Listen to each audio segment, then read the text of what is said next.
Bogus IAS अधिकारी पूजा खेडकर हे नाव ऐकल्यावर तुम्हाला यांचं जुनं प्रकरण आठवलंच असेल, पण आता आपण पाहणार आहोत ते त्यांचं ताजं प्रकरण। नवी मुंबईतील रबाळे परिसरामध्ये एका सिमेंट मिक्सर ट्रकच्या हेल्परचं अपहरण झालं आणि हा अपहरण झालेला युवक बडतर्फ IAS अधिकारी पूजा खेडकरच्या वडिलांच्या पुण्यातील बंगल्यामध्ये आढळून आला। इतकंच नव्हे तर पोलिसांनी दिलेली नोटीस फाडून टाकत तपासासाठी आलेल्या पोलिसांच्या अंगावर कुत्रे सोडून तपासात अडथळा आणत असल्याचा जो काही प्रकार आहे तो सुद्धा खेडकर यांच्या प्रकरणी आता समोर येतोय।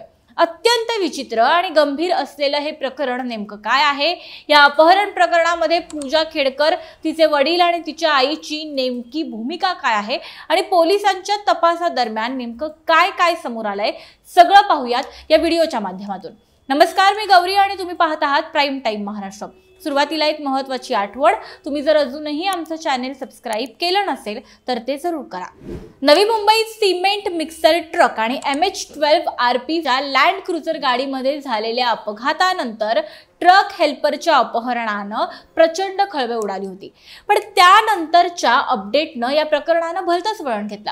अपहरण झालेला तो युवक हा बडतर्फ IAS अधिकारी पूजा खेडकरचे वडील असलेल्या दिलीप खेडकर यांच्या पुण्यातील बंगल्यामध्ये आढळून आला आणि त्यामुळे या प्रकरणाशी खेडकर कुटुंबाचा संबंध आणि सहभाग स्पष्ट झाला। शिवाय पूजा खेडकरच्या आई मनोरमा खेडकर यांनी या प्रकरणाची चौकशी करण्यास आलेल्या पोलिसांना अडथळा आणण्याचा प्रयत्न केला। पोलिसांवर चक्क कुत्रे सोडून आरोपीला पळून जाण्यास मदत केल्याचं हे सगळं गंभीर प्रकरण आता समोर आलेलं आहे। चतुश्रृंगी पोलीस ठाण्यामध्ये या संदर्भातला गुन्हा दाखल करण्यात आलाय आणि दिलीप खेडकर हे सध्या फरार आहेत। दिलीप खेडकरच नव्हे तर त्यांच्या पत्नी मनोरमा खेडकर या सुद्धा फरार असल्याची आत्ताची अपडेट आहे।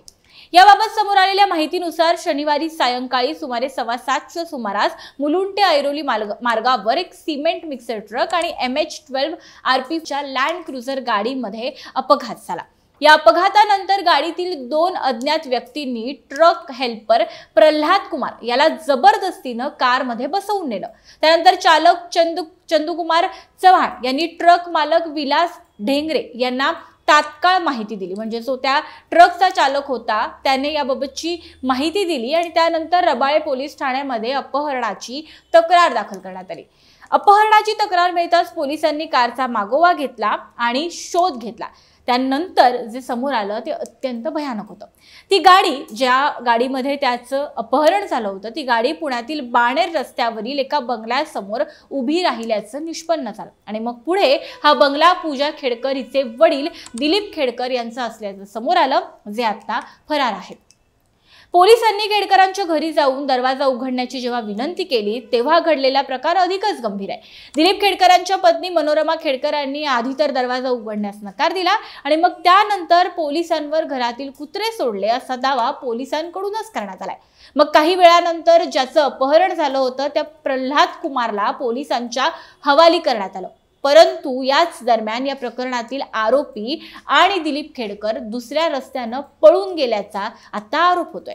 या प्रकारानंतर मनोरमा खेडकर यांच्यावर सरकारी कामामध्ये अडथळा आणल्याचा जो काही आरोप आहे तो झालाय। शिवाय आरोपीला पळून जाण्यासाठी मदत केली, त्यामुळे या दोन्ही कारणांनी त्यांच्यावर गुन्हा दाखल करण्यात आलाय। तर फरार असलेल्या दिलीप खेडकर यांचा सध्या शोध सुरू आहे। पोलिसांची विविध पथकं वेगवेगळ्या ठिकाणी रवाना करण्यात आल्याची माहिती मिळते।